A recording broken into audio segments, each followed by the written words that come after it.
All right. Hello, folks. It is Sako and the Moon. We are a horror podcast that talks about movies and craft of horror fiction and movies and all kinds of self-publishing things and whatnot. Yeah, more or less. Today, more or less, today we are talking about Thrash 2026, uh, the new movie on Netflix, and there are going to be spoilers. Yeah. So if you've not seen Thrash, my suggestion would be to, I mean, you've probably already liked and subscribed to this channel, right? Of course you have. That's how you're here. But save this, and then go watch Thrash and come back to this because Yes. it's a newer movie. This is probably one of the newest movies we reviewed. Mm-hmm. Um, We got uh, close with Sinners. we got really close with Sinners, but I think Sinners was like approaching a year since it hit theaters originally. Mm-hmm. Um, So yeah, this is probably the newest movie, and it's not something that we're typically doing is reviewing brand new movies with spoilers, but we are doing it today. So if you haven't seen Thrash, save this, go watch one of our other reviews. We've got plenty. Catch our show from last Friday. Why not? And yeah, but otherwise, hang out. We are gonna spoil this movie. Which, if I'm being fair, isn't a whole lot to spoil. There isn't a whole lot to spoil. I have very positive but very general things to say about this movie.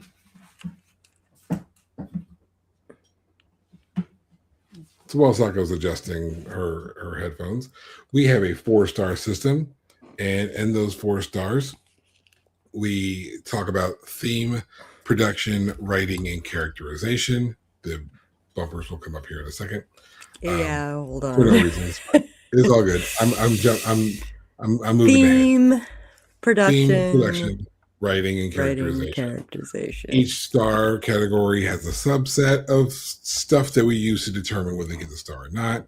And we're going to just go ahead into theme as we typically do. And I'm going to throw it to Sako to say, Sako, what do you believe was the message behind this movie? If it says a category 5 is going to hit the coastline, then, and they recommend you evacuate, you should evacuate. Yeah, when they say go, go. Just go. If it's not that serious, if it's just a little bit of weather, then just go back home afterwards. It'll be fine. Take a day. It's all right. Take a day. Go somewhere else. Sharks, there might be sharks. Who bloody knows?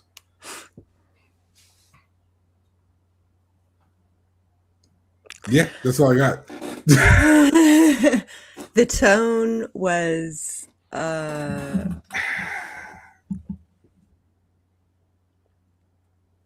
kind of like a splatter flick, but Like a PG splatter flick. It yeah, wasn't. yeah. All right, I'm gonna be frank. Did I like the movie? Yes. Was there a lot to like? No. Was there a lot to dislike? No. Was there a lot to this movie? No. No. I think this movie is done by, and maybe this is probably a production statement, but I don't care. There's so little in theme to talk about that I might as well like start adding other things in. I think this is an Adam McKay movie, and if I'm not mistaken, Adam McKay did Don't Look Up. Mm. If he did Don't Look Up, then everything makes perfect sense. This is very much, you can tell the directorial style of Don't Look Up. which by the way is a great movie. And I suggest everybody watch Don't Look Up. But this was kind of a miss for me. It was a good movie, so I'm not even going to like rate it bad. But I'm not going to be like, "Hey man, you need to go watch Thrash." Like Thrash was okay. It was okay. It was Yeah. okay. Nothing bad. There were moments that I really liked, but there were moments where I was like, really? Here, here's my critique. Here's my Okay. critique. Are you ready? My Okay. critique overall, and this is overall. If I told you this movie is about a group of people who are in a small town where a big hurricane is approaching, as they say in the movie, if there was a category 6, this would be it. Um, and then somewhere during the course of the hurricane, there's flooding. In the flooding, there's sharks. And once you meet the characters, whatever you think is going to happen with those respective storylines is exactly what happens. Without hesitation, without pause, and without any, ooh, maybe it's something else. No. It's, again, it's a good story.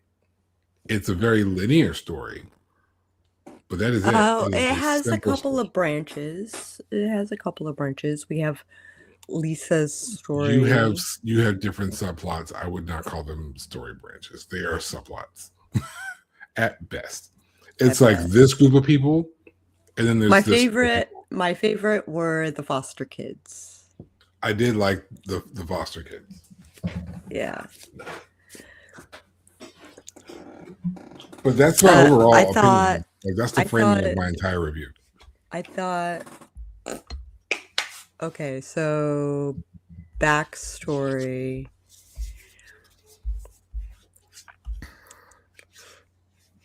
Um, so although it's takes place in a coastal town reminiscent of South Carolina, the majority of filming occurred in and around Melbourne, Australia. Um,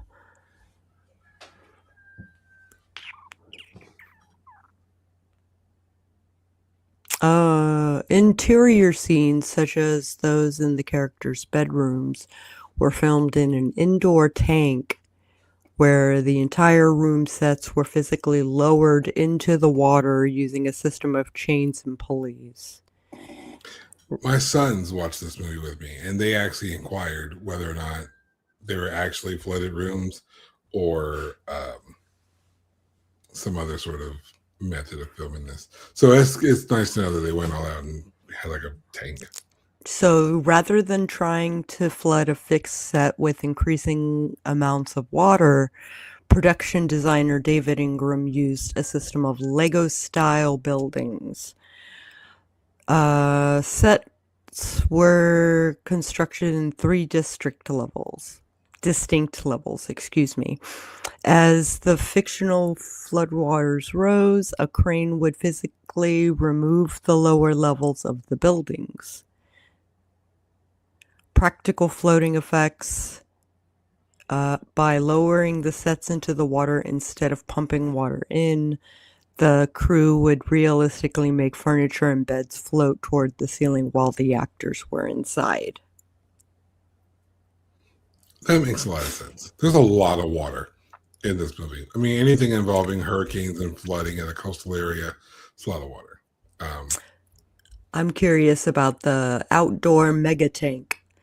A purpose-built tank in a parking lot at Dockland Studios held approximately 2 million liters of water.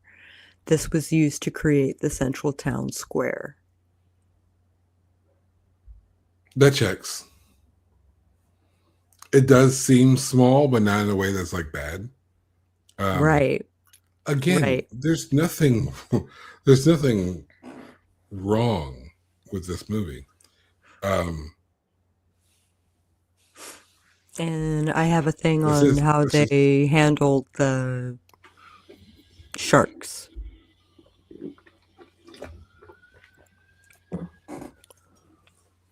So, I'm actually curious about that. okay, so Shark special effects director Tommy Wirkola used a excuse me, used a mix of techniques to bring these creatures to life, practical and animatronic elements. During filming in the Melbourne water tanks, the crew used practical props for close range interactions. Reviewers noted that the practical effects helped maintain tension during the murky underwater scenes. Yeah, you could tell that there's some of them were practical. I think there were some when they like physically thud against people or when there's physical contact with the sharks. You can tell that was like a sturdy practical effect. That was done really really well. And Again, then I'll talk more about CGI that. for action. I'll talk about that more in production. While practical models were used for some shots, digital effects were heavily employed for the more complex attacks and high speed movements. Some critics described the CG as gruesomely competent or fairly decent, although others felt the green screen work was occasionally visible. And It was. it was. It was. Again, this is not a bad movie. But you know what? I'll tell you this. This is coming on my computer. Like you can see, I'm sipping out of a Cinemark cup. I was at the theater just last night. I saw Project Hail Mary, brand new movie. Project Hail Mary. We're not reviewing Project Hail Mary, but in comparing these two movies, Project Hail Mary had such a more fleshed out script. The story was a lot more complex. There was depth to the story. There was true conflict between the characters, primarily our main character, Grace. Grace is his last name, and I can't remember what his first name was because he goes by Grace most of the movie. But it's that level of depth and complexity that makes me, a screenwriter, go back and review my work and say, okay, how can I take my work and do this, make myself better as a screenwriter? Whereas with Thrash, it's like, all right, that was 90 minutes. Uh-huh. That was 90 little mini vignettes that were all strung together to make a 90-minute. Yeah. And they tried to have them cross over, but it didn't really work that way. It didn't need to. And that's kind of one of the other problems. And again, this is more of a writing thing. You know what? Everything else I have to say is production and/or writing. So let's go ahead and vote on theme. Go ahead. And let's just get to them. The theme I thought was weak, but I didn't think it was like existent. I didn't think that there was. The tone is shark movie. Now, creature features aren't exactly known for being super in-depth in their stories. Right. So there's a slight pass, and I will acknowledge the movie is still good. If someone said, hey, I want to watch Thrash, will you watch it with me? I can sit down and watch it with them with no complaint. Yeah. Right? It's a I just picked the kids up from school and I have to wait about 2 hours before I pick my wife up from work. How am I going to occupy that 120 minutes? I'll watch this movie and then change clothes or something.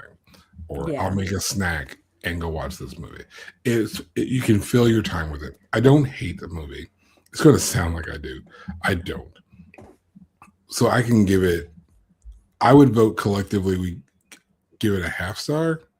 Okay. Because again, creature feature. So the expectation is kind of low. It's not designed to be Project Hail Mary or whatever, or even Frankenstein or whatever. So I'll say a half star is fair on theme. half star it is. Um, on to production. Within production, we talk about the art direction, we talk about the makeup and props, and we talk about the cinematography. And as far as art direction, I mean, the important part was the blood in the Blood water. and Water, which I think was, and this is more of a creative part, like a writing part, so I'm applause. But I don't mind how they introduced this part with the truck driver. Um, I thought that was just viscous. I don't know what they're doing. I think they're washing dishes. Um, that's actually that's the water running in the other room. I don't know what they're doing. Um, yeah, I don't mind the art. It was a good use of color. It was gloomy, but it was a hurricane, so it's supposed to be gloomy. Um, there was enough pops of color that felt like they were normally there. Um, Mm-hmm. the boat, the two guys that came through in a boat, the boat was like yellow. I can see that visibility on the water. Okay, cool, cool, cool. I liked how the blood in the water. I'll let that be your department, but I didn't have an issue with that hue of reddish into those blue waters that turned kind of purplish. I kind of thought the water was a little bit too clean to be floodwater like that, but Yeah. hell, you got to see the shit in the water, so I'm not mad. Mm-hmm. There's a point where you got, all right, the water has to be clean so you can see the things I need you to see in the water. All right, like you give it a pass. I don't have any issue. And again, I like the props. I like the practical effects for the sharks. What do you got going on over there? I I feel like the CG sharks were just okay. Yeah, Like,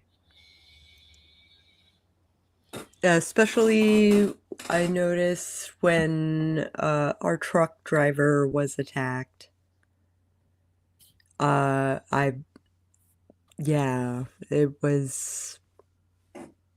I was like, okay, student film, I guess.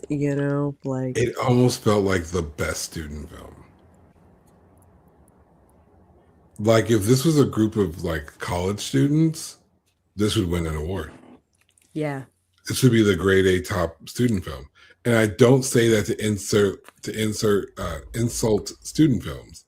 Um, I don't say that, and I don't want to insult Thrash in that way. right. But It's yeah, like it's okay. there is an amateurness to it that It comes with the um simplicity. It's a very simple, straightforward kind of story. yeah. And we'll get more into that when we get into the writing and stuff like that, I'm sure. Yeah, I'm checking out our new comment. I like the shots from above for the dread factor, especially when Lisa had just given birth. Yeah. Yeah, the Yeah. overhead drone shot. So when you see that this And you woman see is, the bull sharks like moving towards her and and I like again, that's one of the reasons why I don't have an issue with the water being so clean. Although I do, but I don't because that shot you wouldn't be able to really get because you wouldn't be able to really see the silhouette of the sharks under the water, which I think was a mm-hmm. good touch. I think that was a good touch. I have zero issue with that. Um, Generally speaking, I don't have much of an issue with anything in this category. It's just everything was done okay. I think It was okay. to pull a Yeah. tournament I haven't used in a while, Hollywood standard. I was most impressed with the tank method and even the storm before the storm was well done. Yeah, like the Like the weather rain. was well Yeah. done. Yeah. And and the level of panic going through the crowd, like I thought it was uh I mean, we'll get into that into characterization, I think, but Oh, yeah. um yeah. So, is there a star for production? I am gonna say yes. I'd agree. There was Um, nothing done wrong. there was nothing done wrong. And that's Um, that's ultimately my thoughts on this. There's nothing wrong here. It's just how great was it? Was it? But everything that needed to happen happened. Like, mhm. did the camera get all the necessary shots? Did you get, were you encompassed when the shark was eating a person? Yes, you were. Was there um how were the angles when Lisa was stuck in the car? They're good. Um I it was fine. But there's nothing wrong with it. So I'm not gonna penalize it for Yeah. being average. Yeah. Ditto. Okay. Then, so that's 1.5 stars so far. Yeah. Let's move on to writing. Um,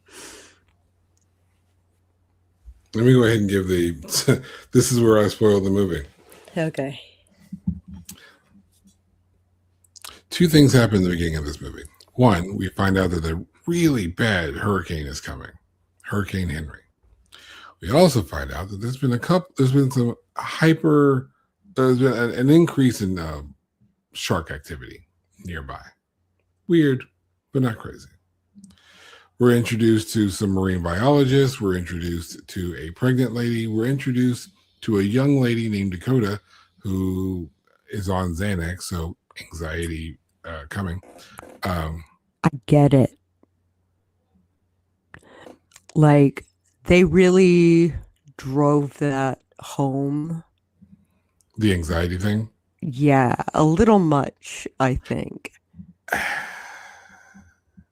But if I you don't, come into the movie halfway and you miss the first half of the movie, then like I could see you maybe not thinking she had anxiety and then it wondering why depends. she was making the decisions she was making. I see where you're going with that. But we'll touch But on that. as you were, yeah. So we're introduced to Lisa, who's a pregnant lady, and we're introduced to Dakota, who's a young lady who recently lost her mother and is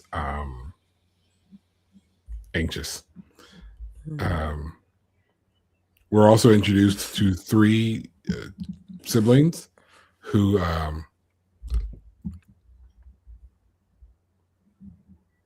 is there like a fear of like It's a outside? yeah. It's a fear Sure. of making the wrong decision, and oftentimes that is in public. Yeah, that wasn't even clear enough for me. Like I hear you and I see the parts where it would be referenced in the story. Her not wanting to go, like her wanting to get something delivered to the house, her being so closed up when she goes to walk, um, her being anxious of going outside.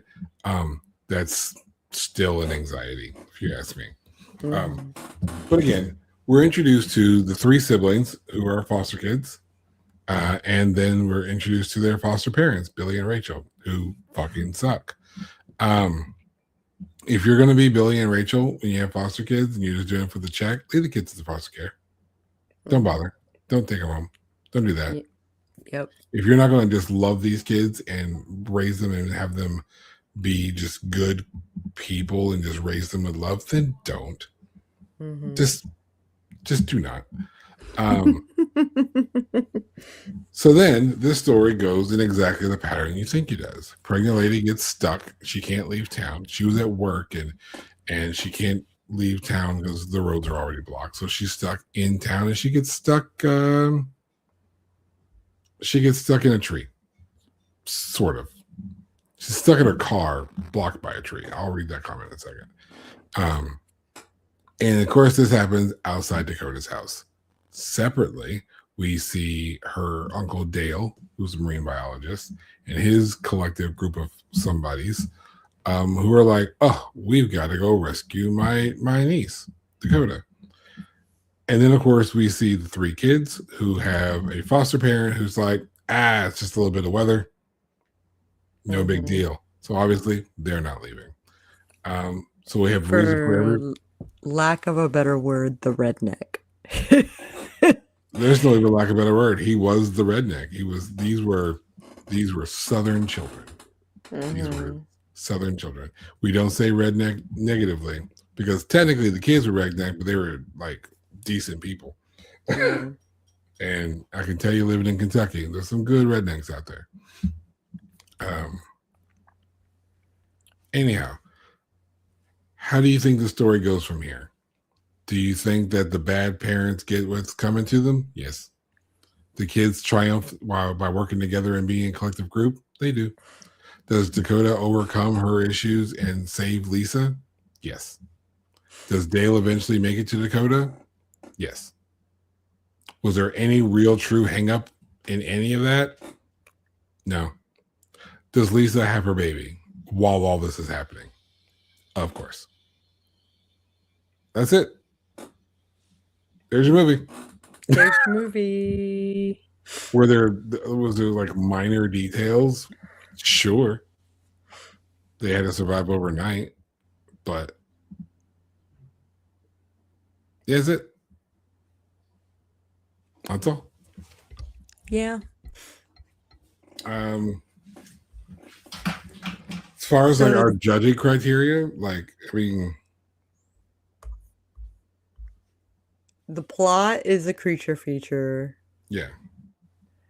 The pacing was quick, but like I said, my favorite were the foster kids. Like, they were really smart. They were hungry. They knew what to do when the shit hit the fan. And they teamed together against Mr. Wilson. Billy.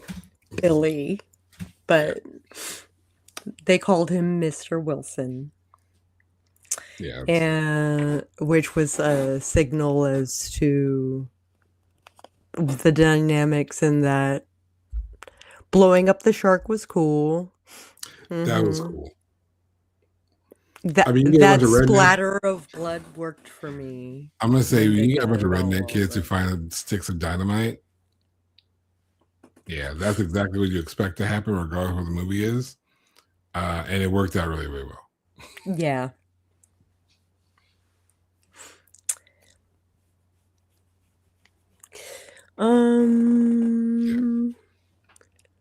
I felt like the deaths were almost just. Like some of the Billy and what's her name? His wife. Rachel. They had it coming. Right? Yeah. And they wanted you to attach yourself to Scott just long enough to really like mourn his death. No. He was fodder. And you knew good and well these guys are they're in this boat, they're in a small little rowboat, they're going through the little thing, and they are trying to save Lisa. They have all the good intentions. Again, some Southern boys, they're doing their thing, they're trying to be small town folk. They're trying to help someone in need, putting themselves at risk, and what do, they get eaten by sharks. They tried. They did right. They were good people. They were trying to just be good people. They got eaten by sharks. You knew it was Yeah. going to happen. Mm-hmm. When he's like, "Hey, buddy, go hang." Like Bob, I think. Hey, Bob, go get the cutters. It's a big fucking tree branch. Like, okay. And it's like, all right, Bob's out. This is where Bob dies. Mm-hmm. And Scott, I'm like, we're learning his name. He might stick around for a bit. I was wrong. Yeah. I was wrong. He sees Bob die, and then he's like, I'll be right back. I was like, oh no. Oh, no. Randy said never say that. It's been 30 years, sir. Have you never seen Scream?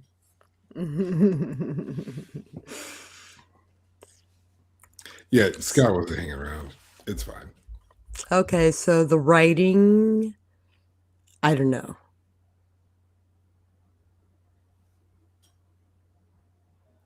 It's okay. Let me ask you this. What did you find wrong with the writing?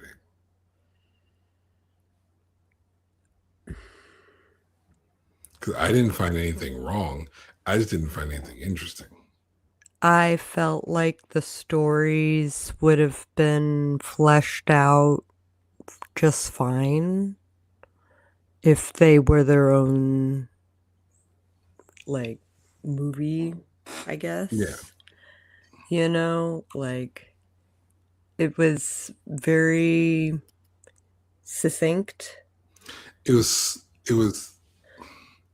you had this situation going on with the foster kids and this situation going on with Dakota and them. And then you had this third thing, which was connected to Dakota and them, but only Dakota and them.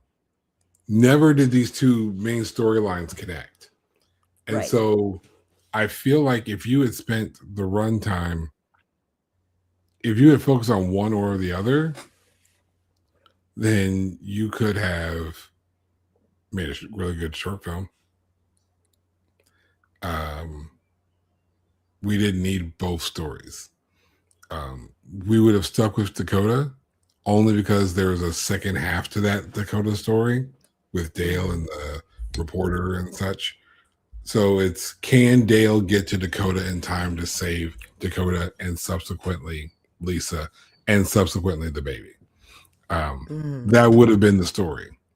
Can Dakota overcome her issues long enough to keep Lisa alive? That would have been the story. That would have been the focus. And you could have drawn all that out to last probably 60 minutes, 75. You might even be able to pull it out to 90 if you had some complications with Dale. Because that's the thing. There were no problems. When Dale's coming from the shore to go rescue Dakota, there's no issue. They drove until they couldn't. Then they just unhooked the boat and just sent the boat. Yep. And then they just got there. Mm-hmm. They didn't end up going the wrong way and have to backtrack. They weren't blocked by sharks. They weren't ultimately attacked. They just got there.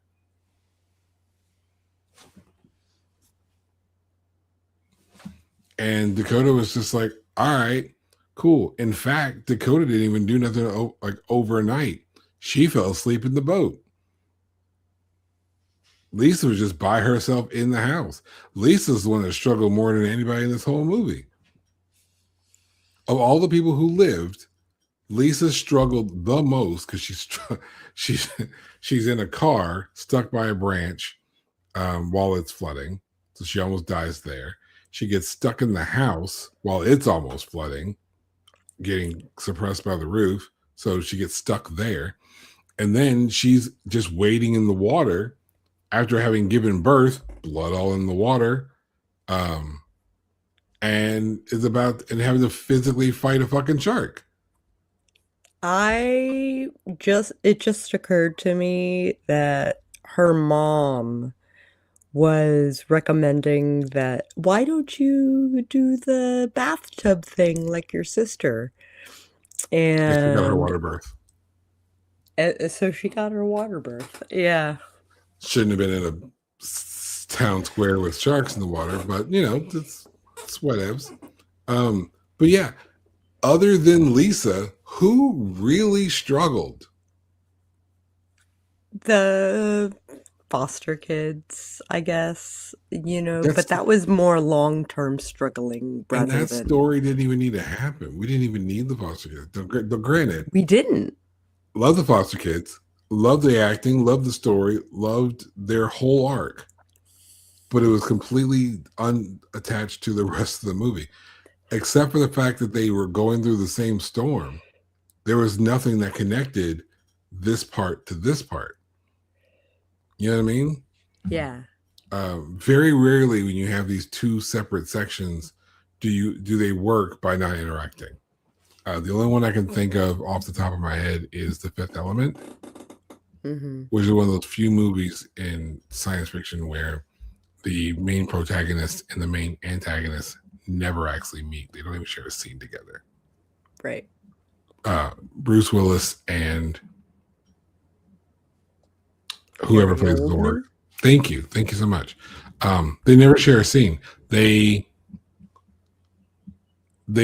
Willis leaves as like Corbin leaves the scene as Zorg enters the scene, and while they're both interacting with the evil entity, one's trying to help and one's trying to defeat. There is no other interaction between those two, and those are the only times where it's that separation in two different parts actually fits. But they're both interacting with the same part, just separately. So I don't even know if that even counts for this example, which just draws the point. This should not be a thing. Why write both parts if they're not going to interact somehow? Like maybe Dale gets so caught up in trying to get to Dakota, he's blocked by sharks. He can't get there in time. But who does? The foster kids in that big old truck with the snorkel. The foster kids get there and they have more dynamite. They blow shit up in the water. They're able to save Dakota and save Lisa and the baby, and then meet up with Dale later in the end. And everybody's all together in one scene. That would have worked. Yeah. See, that's what I do. I fix movies. Since when has that been my thing? Apparently. So no star for the writing. Half star for the writing. Because again, as much as I'm bitching, there wasn't anything wrong. There wasn't anything wrong. So again, creature feature. We can't have the highest of expectations, but I expected at least the two parts of the story that you wrote to connect. Otherwise, you have a main movie with a short film built in. 2 stars. 2 stars. And let's get to the end. The characterization, in which we talk about the casting, the evolution or consistency, and the POVs.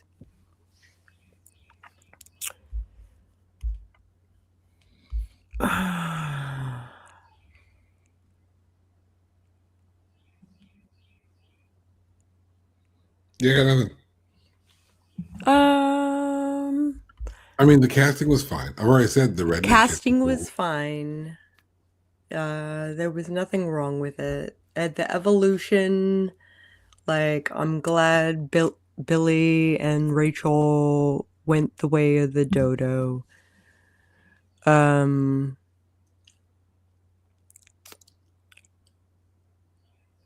that the kids made it out okay. Yeah, the kids will be fine. That's what they always say. Fine. The kids will be fine. And they are. The kids are fine. I didn't see a lot of growth in Lisa. There wasn't a lot. There was growth in Dakota. Yeah. The kids were independent at the beginning of the movie, and Mm-hmm. they were unified at the beginning of the movie. Nothing changed. Um, Dakota had an evolution. Lisa was kind of snooty, Yeah. and then at the end, still kind of snooty. Um, Dale was a strong character. I wouldn't expect there to be much change in him either. He didn't go through anything. There wasn't like he was FaceTiming Dakota and watched the house collapse, or and like if he had come through to see the house collapse thinking she was in there, and he had to deal with the fact that he lost his niece after she just lost to her mother, sure, there'd be a struggle there of some sort. None of that happened. Dale didn't suffer. Dakota overcame her anxiety in that moment. She stood up when she needed to. Lisa didn't change. The kids didn't change. The reporter got his story. Mm. I mean, casting was fine. Everyone played their roles really well. I don't have an issue with the point of view, although I I don't know who the main character was. I'd assume I it's think it was Dakota. supposed to be Dakota. Yeah. Sure, there was enough point of view with everybody that I guess they shared the spotlight, which is fine. Again, nothing really wrong here. Just nothing really great. My kids walked away enjoying the movie. So like that's fun. Again, it's one of those things where it's like, I want to kill some time. Let me watch a quick movie before I go to bed. Boom, throw this on, fall asleep in the middle of Thrash. It's fine. So 2.5 stars? Yeah, it's fine.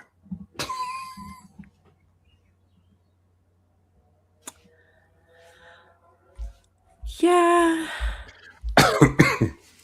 There are a lot of people who suggested this movie to me before we were tasked to do it for the show.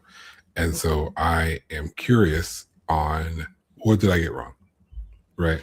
Because it would be the first time someone's like, Moon, your review is a little harsh. You're a little off. I'm like, all right, cool. So tell me in the comments, what did you think of Thrash? If you think Thrash was a much better movie than I'm giving it credit for, tell me why. I'll read the comments, and because you can do that now, I promise. We've had issue with the comments. I've been telling you guys to comment on things. You're like, he's like, tell us to comment, and then the comments don't work. I didn't do that.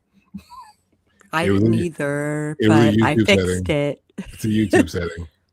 It's a YouTube setting. So now, if y'all been waiting to like chew me out, go back on the old videos and just comment a storm. It's perfectly fine. But if you think Thrash was a better movie than I give it credit for, tell me in the comments. Tell me why you thought Thrash was such a good movie. If you thought we were too nice to it, tell me why in the comments. We'll cover it at some point. Yeah. 2.5 stars. I think that's fair. 2.5 stars. Thank you for joining us for this milquetoast review of a milquetoast movie. And catch us tomorrow as we talk about mind control versus mind reading. And at 11 a.m. Eastern. And we will catch you tomorrow.